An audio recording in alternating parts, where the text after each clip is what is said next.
just the splenic flexure syndrome alone is enough to do a lot of harm in your life.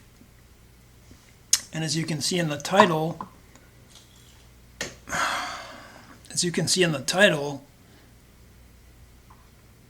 having a kidney stone with this can be one of the most intolerable things that you will ever go through. And I can say that with a surety because I've been through many different things in my life. Just the worst types of pains and experiences. And this one is extremely hard to get through. So, the statistics say that 1 in 10 people, and that's what's happening to me right now. And I thought, what better time to do this? So even being in this camera shot is very tough to do because I want to get out of the shot. I live my life where I try to, go and flow to make sure I'm always moving or something like that, right? And when I eat a meal or something, I take my pain meds and I take my colic medication, of which colic medication is going to be your number one tool. I know there's people that come out with all different things about the splenic flexure. They say slippery elm and all these different things, but nothing is going to come even close to taking Buscopan or, the other option in the States. But in the States, you can still order in Buscopan, as I do also. I can buy Buscopan here in the pharmacy, and it's per pill, it's, I don't know, for me they're expensive, but you can get them fairly cheaper if you order from the Philippines on eBay. Philippines, all those different islands there in Vietnam and stuff. It's just a special medication that doesn't even compare. It's for colic. It was designed for kidney stones, for gallbladder. It was designed for this type of thing, severe colic of the abdomen. And boy, does it ever work well. And if I miss it by mistake and I eat a meal, I know. The splenic flexure syndrome, when you eat a meal and you don't have this, so number one, this. This is about a kidney stone, but I'm just going to speak about other stuff. I'm sure the weight loss in myself, no doubt is a splenic flexure syndrome. And although I suffer with multiple intractable pain disorders, this one, even over adhesive arachnoiditis of the spine, that's a pain suicide disease. I find this harder to deal with. And when I get things like kidney stones, man, it amplifies the kidney stone by almost double, I would say. And through a lot of the videos that I've made, there are a lot of women who have said, so not just this, I have another channel where I talk about stuff, and I've talked about stuff for years, where they say, I'm a woman and I've been through both. I've been through childbirth. This is just a kidney stone. And I've had a kidney stone, and the kidney stone was worse. So, you hear that saying, oh, you'll never know the pain of the birth of a woman. Well, yeah, you will. It's called a kidney stone. And then to make it even worse,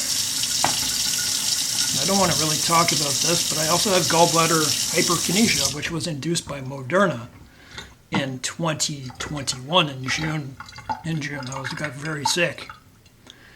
Then I got the diagnosis about a year and a half later. Very tough to find. So I know what colic is. And so I'm very careful about the things that I do. And if the splenic flexure syndrome wasn't diet restrictive enough, there is not a diet on earth. You can go look. You can go look at the whole list of things that you cannot eat with the splenic flexure syndrome. You're left with about 15% of the foods on earth. And then you have to weed out what is healthy to eat. That makes it down even further. You can't eat a Big Mac meal. You can't have a big burger and expect to feel good with the splenic flexure syndrome. So Just a quick, what is a splenic flexure syndrome? It's just it's like your colon is warped. Your transverse colon, and someone goes, it goes across, transverse across. It goes down a bit, right? And then when it goes up, it makes a turn. And on that turn to go down the descending colon, right? In a normal person, it just makes, it does not make an acute turn. It just goes kind of up a bit and down. And people go to the bathroom pretty easily. With this, it like rides up the splenic flexure syndrome. So there's a problem in the flexure that it doesn't turn. And when things don't turn, everything behind it pushes. And can't even begin to tell you, man. That's what I'm like right now. And it makes me seem to other people, this is a one abdominal disorder that can change your personality. It really can.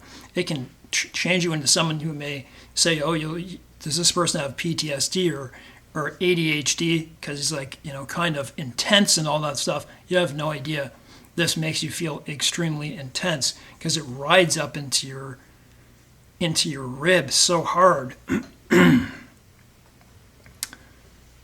And so just imagine, so it's your stool, it's your gas that's trapped behind it. So everything say you eat a meal and you ate it 2 hours ago and you're going to go and eat another meal. Like you go for a walk, you come back, the next meal you eat, bam. It's like a pseudo blockage, okay? So it doesn't turn at the flexure. So if that would be a blockage, would it not? A blockage is very painful. And so that's what this is. Colic-wise, without Buscopan, I would give this a 10 on 10 for every single meal that I eat. It's that bad. If I don't have that, it'll bring me pretty close to on my knees. I'll feel like I'm going to pass out. It's tough to breathe. Man, it's just really hard. Just give me a second here. I also have some tips. Since I'm here, right, since I'm making this video about the splenic flexure syndrome and the kidney stone, just give me a second.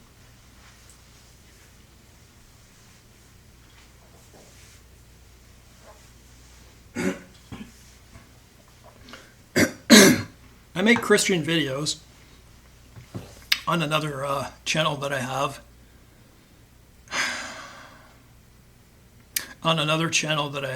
And you have to eat small, frequent meals with this, right? If you speak, it's like you get gastritis in your stomach, and it's just not good. I have a mix of things that you probably don't. But the splenic flexure syndrome, like I remember just having that alone, and that ruined my life. In these videos, like I'm getting out of the picture, as I speak. Hard to burp up, right? And when it does, you feel better. So it's pushed so hard up there, but I'm in and out of the picture taking a little bite of whatever it is, usually this. And before I talk about the kidney stone, which I'm going to talk about in just a second, I want you to, if this is happening to you, this is an intractable syndrome. This is not a one-off thing where you have to go to the hospital, where you had an acute episode, which we have them multiple times per day, right? With every meal we eat. Sometimes it's okay if you have proper medications. I have intractable pain, so I take opiates. So I may have more pain relief than you, but opiates give a whole nother dynamic. But I've heard all the different conversations. I know the complexities of this and the dynamics of the splenic flexure syndrome, and I can explain it in a good way. That a lot of people want to shy away from oatmeal, and they wonder why they can't go to the bathroom. And I was like that, when you look at it, what makes this worse? Too much fiber. And then people, oh man, I can't eat fiber, right? And that was kind of the road I went down. That is going to be the key with fruit to, I would say, tolerate eating oatmeal once a day. And then don't worry about it for the rest of your day. That'll help you for the next day. And I have to take a bite here too. Just give me a second.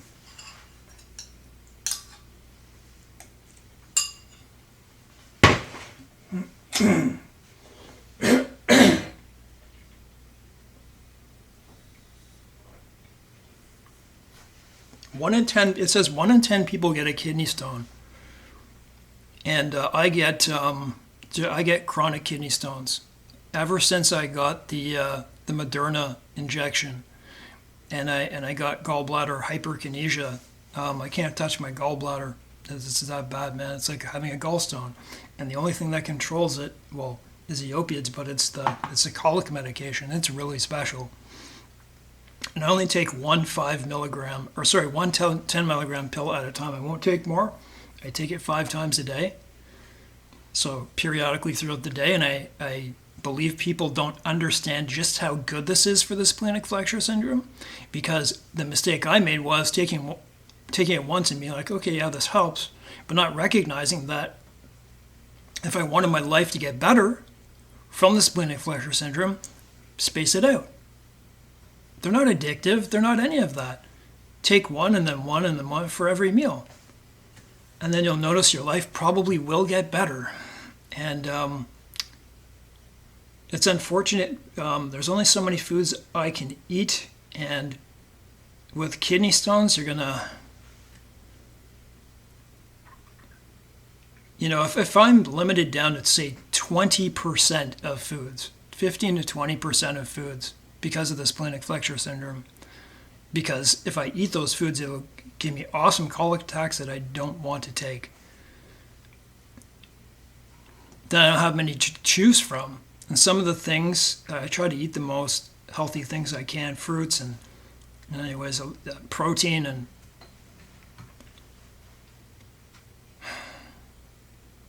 one in 10 people get a kidney stone, but I get them on a permanent basis ever since that Moderna shot. And I look to see why. It could be the stress of what's happening in my gallbladder, but from the research that I looked at, they're connected in some way. Having a gallbladder disorder and kidney stones, because they came at the same time. That came first and then the stone second. And I just started to have one after the other. Makes you feel agitated, irritable. For me, it makes my thoughts race. I don't know, that's just the psychodynamic of it. But the worst thing of all, and you'll also find this in the stomach flu, or when you eat the wrong foods and then, you get an inflamed whatever, like the stomach flu, right? Like food poisoning. You get gastric distress, and that gastric distress pushes, and it's trying to get out. It's angry, right? It's forming, it's giving you gastric distress. And if that gastric distress cannot move, you're going to end up in the worst colic imaginable.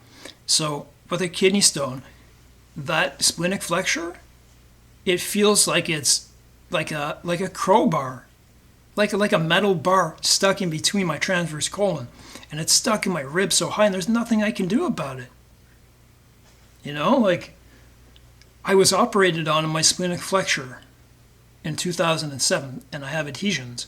So that would be the most obvious cause, even though they never gave me the diagnosis. And I tried to get it, and they claimed that they didn't even know what it was. I know what it is. I know what this is. You put your hands under there. It feels like it's a literal, like a bar. It's like a rock under there, and it's so tough and hard there. There's nothing you can do. That's why I go on 2 walks a day. I work out in the morning, and I drink water throughout my whole day. It is a tough thing. Listen to this. It's a pseudo blockage. That's why it's called the flexure. The flexure, where it bends, is screwed up. It's like, why don't they just operate on it? And maybe in my case it would work. It's a tough life. It's a tough life to have intractable abdominal pain. So you may drink alcohol, you may eat too much chocolate, you may whatever it is, and you end up in the ER because you have acute colic. That is one episode of what I have for a lifetime. So that's a difference. There's an intractable form, and from all my research that I've done and doing analyzing research with ChatGPT as well, bring it down to probably like 1 in 100,000, if not more. How many people do you know have this or are making videos about this? It's the last thing you ever want to have. So when you get gastric distress, it's going to push harder, and it's going to feel, that's what it's going to do. And I made a video on my other channel. What's my other channel even called now? I haven't made a video in a long time, and I changed the name. I can't remember off the top of my mind. But I think there's only one way forward. What did I say? So I ended up with the stomach flu, or what appeared as a stomach flu 2 years ago in the summer. And I couldn't take my pain meds in the morning because I was throwing up. And I was literally throwing up green bile, not looking good. And they told me that I had intussusception in an adult. That's like 1 in a million. Like, what's going on? My bowel was dying. Why is that? And why did I have the stomach flu concurrently? It doesn't make sense, eh? To me, when I look at that, it's as if the intussusception was caused by the stomach flu trying to push, and then my bowel folded on itself. I don't see it any other way. And you know what? I've even tried to phone, and they called me back. There's a couple times where I missed a phone call, but to try to explain this to, like WebMD, rare diseases and stuff like that. And anyways, this doesn't get enough attention for the amount of damage that it does in someone's life. So when it pushes hard, walk it through. That's probably one of the best things that you can do. It's extremely hard to be in this video. That's all I know how to say. I really suffer sometimes. Like, I'll make our videos, Christian videos, or whatever videos I'm making, and afterwards I have to walk it out. Sit in a car for too long, it gets worse. But anyways, I don't want to make more in this video. What it's going to do is this, besides what a regular kidney stone does, drink a lot of water, eat citrus fruits like oranges. 1 in 10 people get it. It's just unfortunate, the combination that I have to face. But good luck, guys. So the major thing is, if you want your life to get better, because I see a lot of conversations about this over the years, and if you only recognize this one little white little round pill, I'm going to drop it out of my hand. This one little oval pill can do to help you.